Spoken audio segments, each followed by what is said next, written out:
So today I want to take a look at a pretty simple situation, but I will look at it with different eyes, because I believe this situation can give us some insight in how the priest was thinking about his martial art. So the situation is pretty simple. My opponent is thrusting at me like this, and I am defending by doing a rebind. So I am doing this, pushing the opponent's sword down. And the question now is, what should I do next? Because the possibility that is quite at hand is to immediately strike at the head of the opponent, because I have a free way to his head. He is not defending. I can strike directly there. I can strike there with a thrust, or I can go there with a cut, because then the whole action would be, if you are keen on linking, chaining cuts, you can do the whole action like this. So it is like a cross cut, rebind and hit. And these chained cuts can be done pretty fast. It can be drilled to be fast. Well, it would work. So this is the possibility that is exactly at hand, to do a rebind and immediately strike at the head. Now the priest knows about this possibility, because in several places in 133 he warns us that if the opponent is binding above my sword, he may attack my head. And he wants me to be aware that this might happen, and I have to be ready to defend. So whenever I get in the lower bind position below, the opponent may strike my head whenever he wants, and I have to be prepared to defend. The priest thinks that this is so dangerous that I should prevent this situation as much as I can by taking the above position myself. So I don't want to end binding below. I want as much as possible to bind above the opponent's sword, because now he can't go for my head. But the interesting thing is that if it is the attacker who may strike me in the head, the priest is warning me that it is very dangerous. But if it is me who can impose the very same danger on my opponent, then the priest doesn't advise me to do it. So from the opponent, this above position makes me, puts me in a dangerous situation, because he may go for my head directly. But if I get into the same situation and I can do the same strike, the priest doesn't advise me to do this. Why? Well, the strike to the head can be fast, it can catch me off guard, it can be surprising, but it is also defendable. I have enough time and enough space to defend the strike that the opponent is doing. So if the opponent strikes directly at my head, he just tries his luck. He may succeed or may not, and it won't be him who will decide about the success. It will be me, the defender. If I am caught off guard, if my reflexes are not fast enough, then for the attacker it will be a fast victory. But if I will react on time, and it is very possible for me, I will defend and the opponent has failed, and he lost his favorable position. So it is like testing his luck or flipping the coin. He just tests if it will succeed. Also, we may notice an interesting thing here, because if I am untrained person or with low level of training, and I am regressing to the basic nature reactions that anyone will have. What will be my reaction to some danger coming at my head? It will be raising my hands and hiding behind everything I have in my hands. That is the most natural, most basic, most stupid reaction of anyone. But here, it will be the reaction that will save me. Because if the opponent is binding above me and he goes to my head, if I do this, I have defended. This is the most basic, most natural reaction, and it will work. So even the untrained person, untrained fencer, will be able to defend if his reactions are fast enough, and they can be fast enough. This is nothing that would be undefendable. What does the priest propose instead of this direct strike to the head? Well, it's shield slug.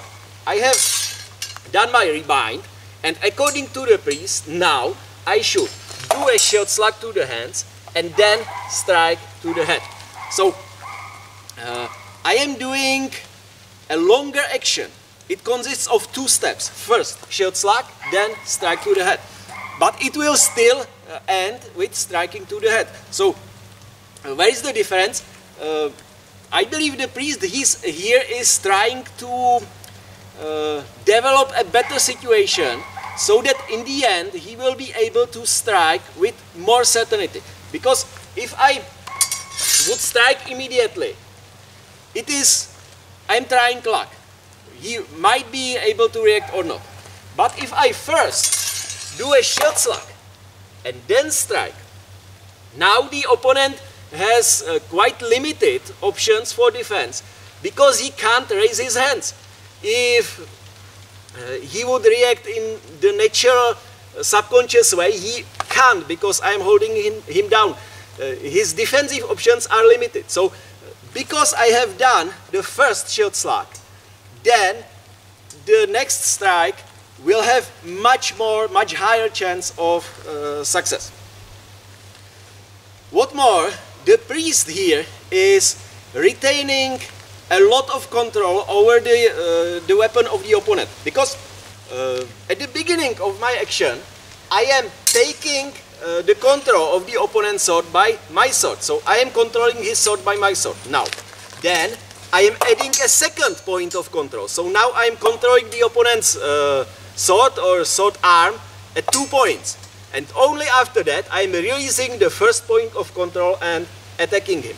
So the whole action is, for myself I call it walking along the weapon or walking along the arm, because what I do is something like pom, pom, pom. I am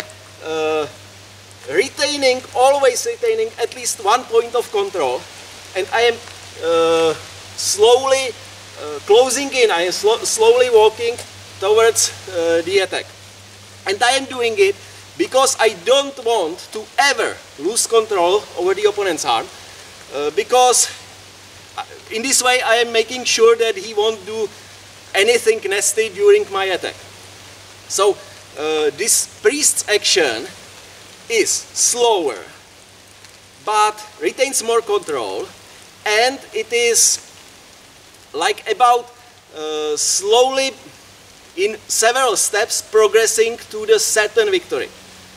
So we could say that the priest favors a systematic work towards advantageous position and towards a certain hit over just a testing of luck, throwing random strikes and trying in some of them will land. And he also favors having control over being fast and being surprising. But that is not everything, because if we look in the second half of the manuscript, we will find there a useful strike that separates sword and shield. It is about this. I am doing my rebind, but now instead of shield slug and hit, I will do a strike that goes between the sword and shield and into the opponent. So here it is something quite similar to direct strike to the head, but there is different target. After the rebind, instead of going to the head, I am going between the sword and shield. So the idea is similar, but the target is different. So the priest is not always about a maximum control and maximum safety. He also sees some utility in this direct, surprising and quick strike. But why is he not going for the head if it is so obvious target? I mean, if I am here, there is a clear open way to the head. It is very simple to strike to the head. But to hit between the sword and shield, it is more complicated. I have to fit in the space, in the small space here. And it also can fail. If I had it wrong, I will just hit the shield and it won't work. So it is more complicated. I have to hit there. So why is the priest choosing this over the simple strike to the head? And I believe the priest here is playing on the natural subconscious reaction. Because I have already said that if the opponent, untrained opponent, or opponent who is under so much pressure that his technique regresses to the basic natural instinct, what would be my natural reaction if I notice that some danger is slipping between my weapons? And I believe the most common, most natural reaction, if you notice that something is going through, is to immediately close the gap. Because, well, you know that something is slipping to you and you want to close the opening so that it can't slip anymore. This will be the natural reaction. But here it won't work, because if the opponent is going between my sword and shield, his sword is very close to my weapons, so he can get at least a tip of his sword between the sword and shield, most possibly faster than I will be able to react. So again, he goes between the sword and shield, and this he will probably be able to do. And now if I react naturally and close the gap and squeeze the opponent's sword, it will no longer work, because he can thrust forward and go through, even though I am squeezing him as much as possible. So I believe the priest favors this strike between the sword and shield over the direct strike for the head, because he wants to play this natural instinct. Because if the opponent really reacts according to the natural instinct, his reaction won't be of any use. He will do something unmeaningful and he will get hit. So I believe the priest, if he is teaching a beginner or something basic, he recommends the shield slug because of more control and more safety and this systematical building approach. But as for advanced fencers, he offers an opportunity to do a quick, surprising strike, because he also sees that there is some utility in it.